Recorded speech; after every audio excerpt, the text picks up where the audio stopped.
한국계 1.5세 미국의 소설가 중에서 이민진 씨가 쓴 장편 소설이 있어요.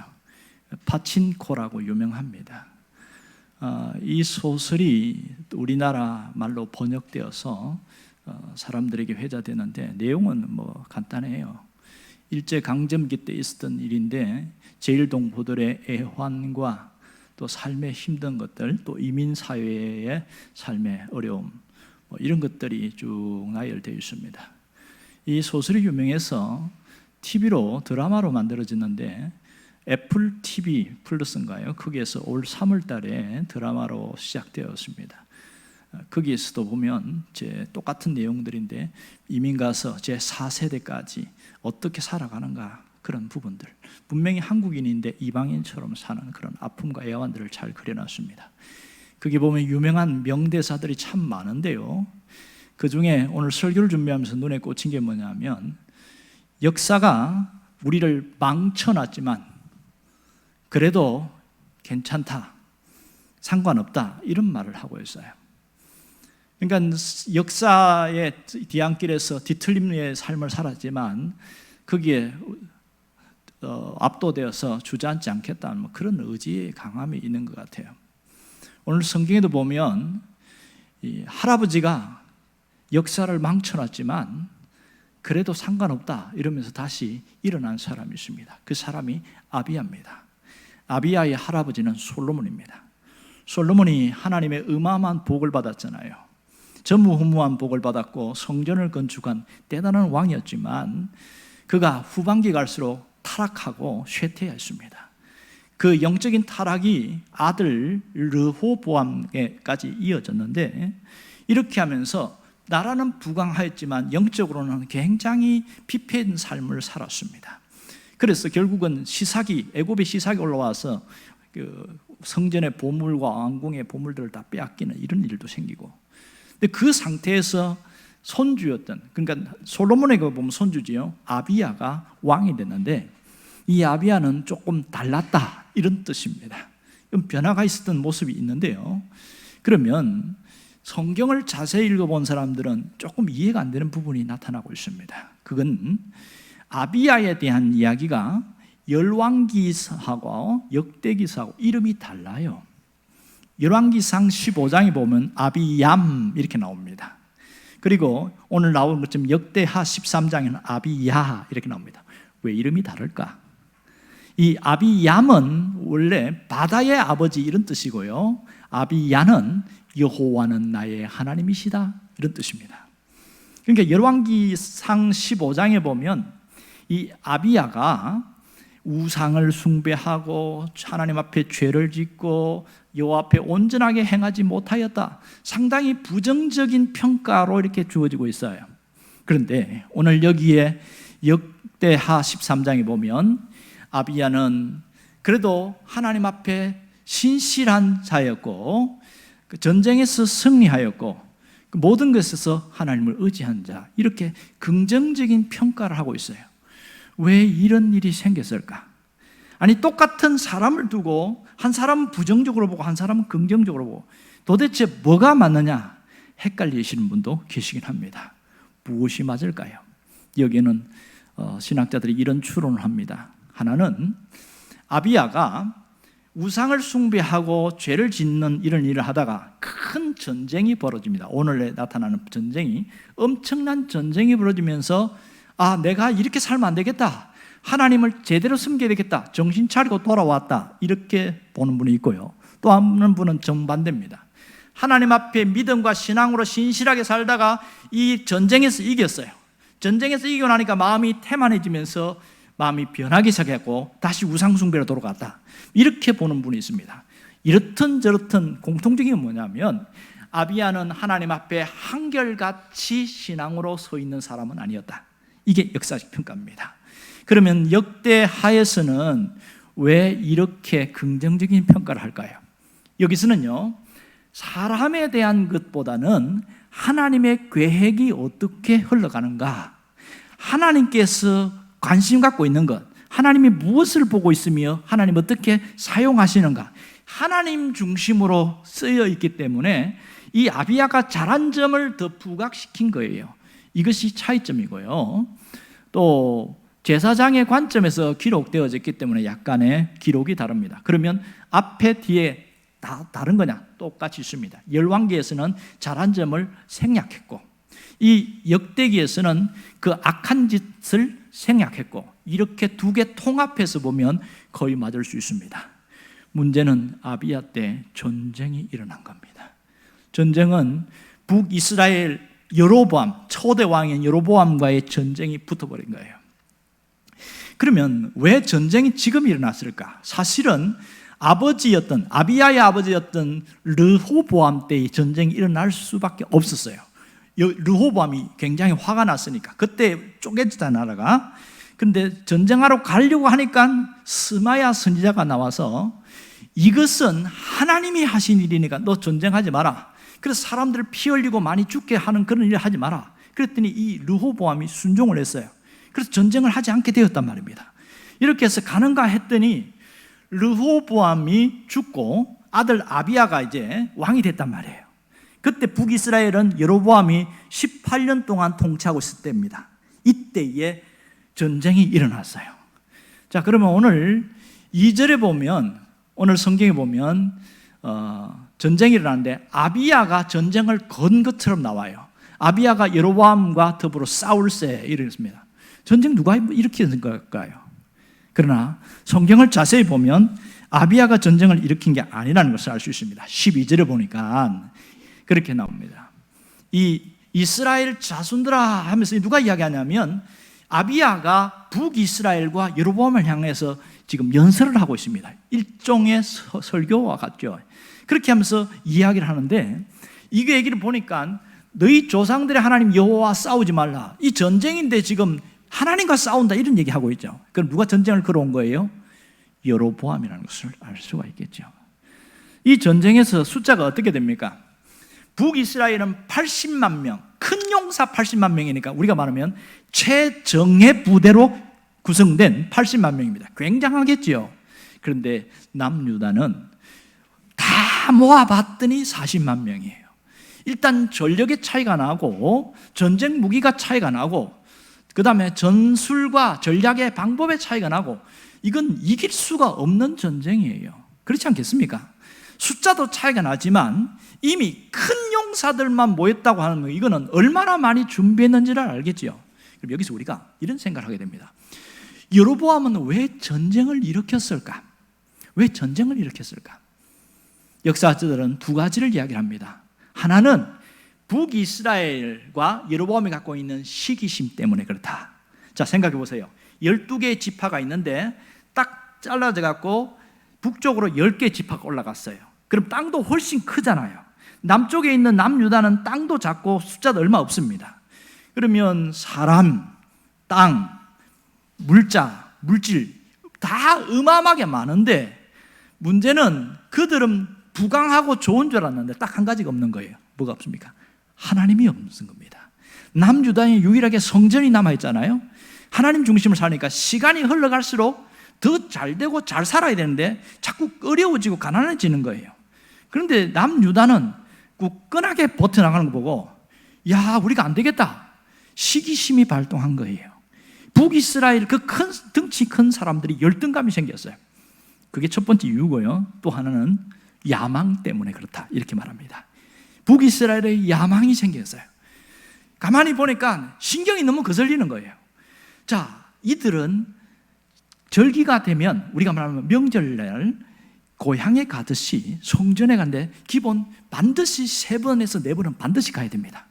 그러니까 북이스라엘에 있는 이 백성들이 남쪽으로 우리가 말하면 휴전선을 넘어서 내려오니까, 그래서 여기서 예루살렘 성전에서 예배하고 하니까 이러면 나라 통치가 흔들릴 것 같으니까 여로보암이 쓴 게 뭡니까? 대신 성전을 만든 거예요. 그것이 단과 부엘세바, 저 북쪽과 남쪽에 두 개에다가 황금 송아지를 딱 갖다 놓고 이게 하나님 대체로 시킨 거예요. 이렇게 해서 못 가게 했는데 사람 마음이 클클하지 않습니까? 그래서 이왕 그럴 바에야 차라리 그 성전을 우리가 빼앗아 버리자.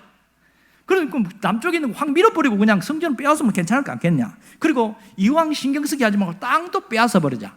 그런 야망이 있어서 전쟁을 일으켰습니다. 여러분, 얼마나 준비를 많이 했을까요? 치밀한 전략과 전쟁 물자와 많은 훈련을 시켜서 준비한 전쟁입니다. 그래서 여로보암이 전쟁을 이렇게 해서 딱 왔는데 이 아비야가 얼마나 담대한지 그 군사들 앞에서 일장의 설교를 하는 겁니다. 너희가 하는 일은 옳지 못하다. 하나님께서 이렇게 나라를 쪼개서 줬으면 고맙고 감사해서 더 부강한 나라로 세울 생각 안 하고 왜 우리나라를 잡아먹으려고 하느냐? 이것은 우리와 싸우는 게 아니고 하나님과 싸우는 것이다. 그러면서 너희들이 형통치 못하다. 결코 이길 수 없다. 이런 얘기를 하는 거예요. 얼마나 열받겠어요? 자, 여러분, 이 전쟁 이길 수 있을까요? 불가능하죠. 하지만 결과를 보면 전쟁에서 이겼습니다. 전쟁에 이긴 이유가 뭐예요? 16절을 보면 이스라엘 자손이 유다 앞에서 도망하는지라 이렇게 이야기합니다. 도망했대요. 뿔뿔이 흩어졌습니다. 그러면서 몇 명이나 죽었냐면 80만 명의 큰 용사들이 싸움을 걸었는데 50만 명이 죽어버렸어요. 얼마나 충격적입니까? 굉장한 실패였죠. 그래서 여로보암은 그 전쟁 때문에 그 다음에 돌아가서 시름시름 앓다가 죽습니다. 이 엄청난 일들이 바로 여기 역사의 현장에 나타나고 있다는 것이지요. 자, 그러면 어떻게 해서 이 전쟁을 이겼을까? 여러분, 어떻게 해서 이겼을까요? 16절에 보면 뭐라고 하냐면 하나님이 그들의 손에 넘기셨으므로 이렇게 말합니다. 하나님이 넘기셨다. 뭐예요? 하나님이 전적으로 이 전쟁을 이기게 하셨다. 이렇게 했습니다. 승리의 비결은 하나님께 있더라. 이 얘기를 하고 있습니다. 자, 보면 15절에 보면 재미있는 얘기가 나와요. 유다 사람들이 소리를 질렀어요. 소리를 지르니까 하나님이 그 앞에서 치셨다. 이런 얘기를 합니다. 결국은 이 전쟁은 하나님이 이기게 한 거구나. 이거 알 수 있지요. 자, 우리 거꾸로 한번 생각해 봅시다. 만일 하나님이 개입하지 않았다면 어떻게 되었을까요? 하나님이 개입하지 않았다면 100% 졌겠죠. 13절을 보면 이들이 얼마나 치밀하게 준비했는지 알고 있어요. 자, 이 아비야가 높은 곳에 서서 연설을 합니다. 일장에 설교를 해요. 그때 여로보암이 세운 계획이 뭔지 압니까?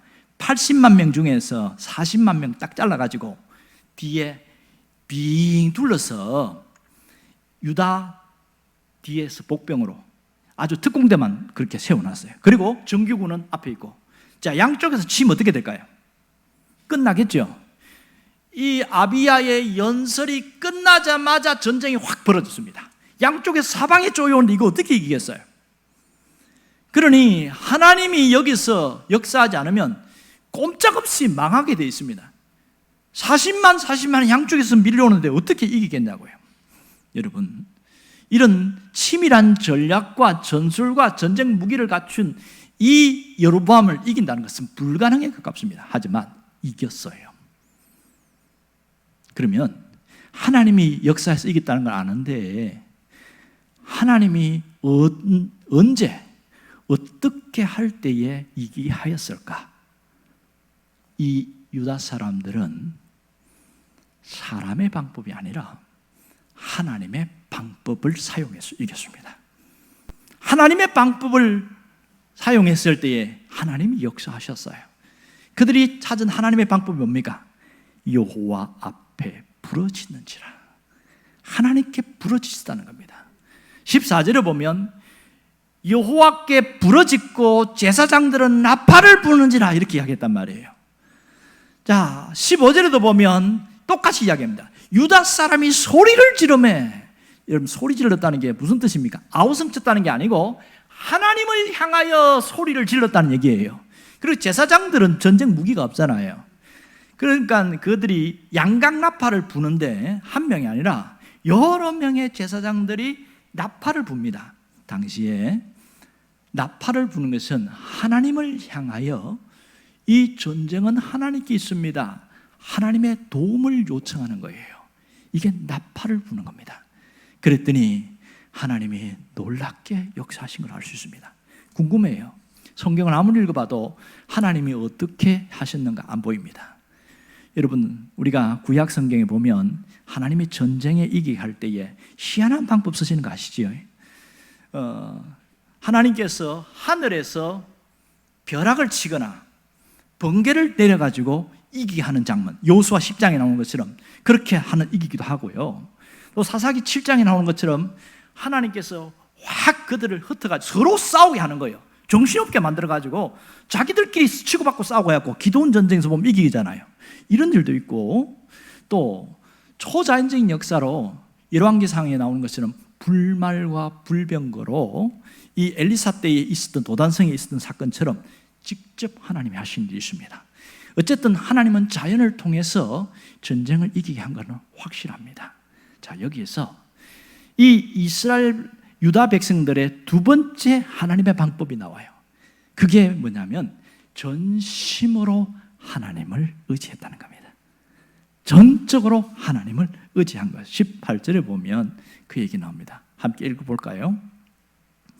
그때에 이스라엘 자손이 항복하고 유다 자손이 이겼으니 이는 그들이 그들의 조상들의 하나님을 의지하였습니다. 뭐라고요? 그들의 조상들의 하나님 여호와를 의지하였습니다. 이 전쟁에서 하나님을 의지하는 것 쉬워요, 어려워요? 어렵습니다. 사람들은요, 급하면 방법을 찾아요. 급하면 힘 있는 뭔가를 찾아요.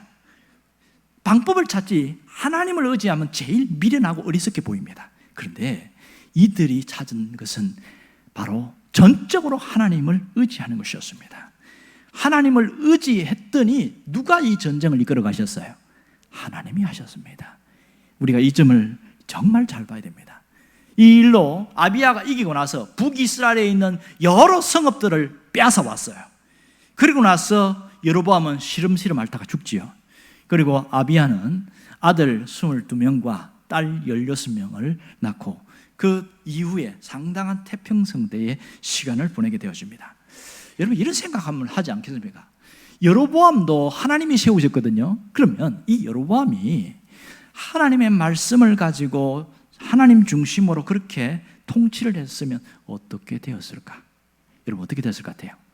북이스라엘도 부강하고 왕성하게 자라갈 것이고 남유다는 남유다대로 바로 세워질 것이고 이렇게 했을 겁니다. 하지만 여로보암은 신앙이 없었어요. 하나님이 세웠어도 그는 하나님을 버렸기 때문에 하나님도 그를 버렸습니다. 이것이 이 역사에 나타나는 비극이었습니다. 오늘 이 아비야와 이 여로보암 전쟁을 통해서 우리에게 보여주는 교훈이 있습니다. 여기서 우리가 놓치지 말아야 할 게 있어요. 그게 뭔지 아세요? 가장 평범한 것 안에 해답이 있다는 사실입니다. 신앙인들에게 가장 평범한 게 뭡니까? 하나님이에요. 보이지 않는 하나님. 하나님이 우리 곁에 있다는 것이 가장 평범한 사실입니다. 하나님이 함께 하시는 것이 모든 문제를 풀어나가는 실마리입니다. 하나님이 나와 함께 하신다는 것이 모든 문제를 이겨내는 그 해결의 열쇠가 된다는 것을 우리는 알고 있어요. 그런데요, 어려움이 오면 잊어버립니다. 하나님이 계신다는 것을 부인하는 게 아니라 내 의식과 생각과 내 말 속에 하나님을 잊어버려요. 그래서 다른 방법을 찾는단 말이에요. 여기에서 꼬이는 일이 생기더라는 겁니다. 여러분, 우리는 얼마나 자주 곤경에 처합니까? 어떤 분은 지금도 곤경에 처해서 힘들어하는 분들이 많습니다. 코로나 때문에 직격탄 맞은 자영업자들은 한둘이 아닙니다. 그래서 견디지 못한 사람은 너무 빚이 크니까 그냥 극단적인 선택하는 사람도 있고, 그 중에 자식들 때문에, 처자식들 때문에 버티고 견디는데 하루하루가 팔이 목숨이다, 이렇게 말하는 사람이 있습니다. 너무너무 힘드니까. 그런 사람 아니라 할지라도 우리는 현실 속에서 늘 어려움을 당하고 있어요. 일이 내 생각대로 안 되거든요. 환경이 내 생각대로 안 풀린단 말입니다. 저 사람과 좋은 관계 맺고 싶은데 이상하게 뒤틀리고 꼬여버리고. 사람이요, 가장 힘든 게 뭐냐면 관계가 틀어졌을 때예요. 그거보다 더 비참하고 힘든 게 뭔지 아세요? 수치를 당할 때입니다. 내가 잘못해서 수치를 당하는 것은 괴롭지만은 견딜 수 있지만 내가 오해받아서 수치당할 때 이처럼 비참한 건 없어요. 그만큼 고통스럽다는 겁니다. 그럴 때 사람들이 어떤 반응을 합니까? 이 어려움 속에, 이 환경 속에 주저앉는 사람도 있고 누군가의 도움을 바라면서 일어나는 사람도 있고 두 종류 있겠지요. 사람들은 어려워지면 감정적 대응을 합니다. 자기 감정으로 막 대응하다 보니까 일이 잘 안 풀릴 때가 훨씬 많아요. 가장 답답한 건 뭔지 아세요? 길이 안 보인다는 거예요. 길이 없는 게 아니라 길은 있는 것 같은데 나한테는 길이 안 보여. 왜 다른 사람은 길이 잘 열리기도 하는데 왜 나만 이런 모양이냐고요. 언제 안 보이는지 아세요? 지금 현실이 너무 크고 이 상황이 감당할 수 없을 만큼 나를 짓누를 때 길이 하나도 안 보입니다. 굉장히 답답해지기 시작하는 거예요. 이때 우리가 무엇을 생각해야 됩니까? 가장 평범한 것에 해답이 있다는 것을 잊지 말아야 합니다. 가장 평범한 곳에 문제 해결의 실마리가 풀린다는 것을 놓지 말아야 됩니다. 신앙인에게 가장 평범한 게 뭐라고 그랬어요? 하나님이라고 그랬잖아요. 하나님은 우리 삶 속에 함께 하시는 분입니다. 아멘입니까? 하나님은 우리와 함께 하십니다. 모르는 게 아니에요. 아는데 잊어버리고 살아가요. 아는데 모르는 것처럼 그렇게 살아가더라는 겁니다. 이게 답답한 문제 아니겠어요? 여러분, 하나님이 계신다는 걸 몰라서가 아니에요. 마치 이런 거예요. 어린아이가 지붕에 올라갔는데 딱 올라가서 밑에 보니까 엄청 무서운 거예요. 덜덜덜 떨리는데. 그러니까 마침 아버지가 그걸 발견하고 쏜살같이 왔고, 야, 뛰어내려, 아빠가 받아줄게 이랬어요. 그런데 이게 아버지가 시원찮은 거예요. 뭐 안 믿어지는 거예요. 그런데 이 아이가 뭐라고 하는지 아세요? 우리 아버지 말고 큰 힘센 사람 누구 없어요? 이러는 거예요. 이게 얼마나 답답합니까? 마치 성도들이 하나님이 그렇게 해준다고 하는데 이게 불안한 거예요. 왜 그런지 아세요? 만약에 혹시나 이런 게 쑥 들어오니까, 의심이 들어오니까 흔들리기 시작하는 겁니다. 하나님에 대해서 혹시 만약에 이게 안 되어지면 어떻게 할 거냐, 하나님이 도와주신다는데 이게 또 잘못되어지면 어떻게 할 거냐. 그래서 불안함 때문에 온전히 하나님을 못 믿는 거예요. 이게 우리 현실 실상이란 말입니다. 여러분, 하나님은 문제보다 크신 분입니다. 모든 문제를 해결할 수 있는 분은 하나님께 있음을 확신할 수 있기를 바랍니다. 이것을 믿는다면 문제에 짓눌리지 말고 먼저 하나님을 찾을 수 있기를 바랍니다. 환경에 짓눌리지 말고 하나님께 매달릴 수 있기를 바랍니다. 이스라엘 백성들처럼, 이 유다 백성들처럼 말입니다. 사방에서 적이 쪼여와서 이제는 끝났다, 죽었다 하는 그 순간에 여호와께 부르짖었더니 하나님이 직접 개입하신 것을 보지 않습니까? 왜 이 과거 역사를 우리에게 보여주고 있을까요? 오늘 우리의 삶 속에 네가 사방으로 조여오는 이 문제가 있다면 아비야처럼, 유다 백성들처럼 해라. 이 간단한 원리를 알려주고 있는 거 아니겠어요?